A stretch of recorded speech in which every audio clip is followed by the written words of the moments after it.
mga babae dito sa likod. Ngayong gabi, uuwi kang hindi na mag-isa. Amen! Agay na, nakaikauban na ni mo duty-duty siya. Chat-chat, nakalay ni mo smile-smile ani sa cellphone. O niya, wala kay madunggan. Imo lang ma-feel kay ila kanilang imasahe. Galingan mo ha.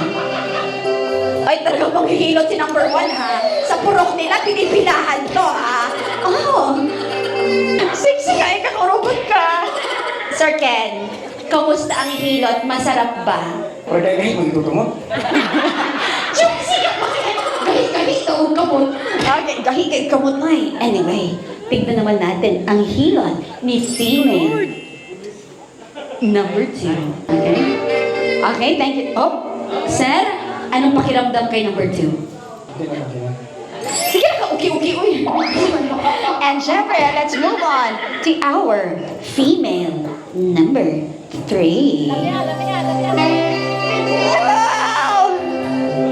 Sir, sinasapunutan ka na ni number 3. Oh, pati yung leg, sir! Kenny, ayos ba si number 3? Bakit hindi ka na makasagot? Moving on to female number 4.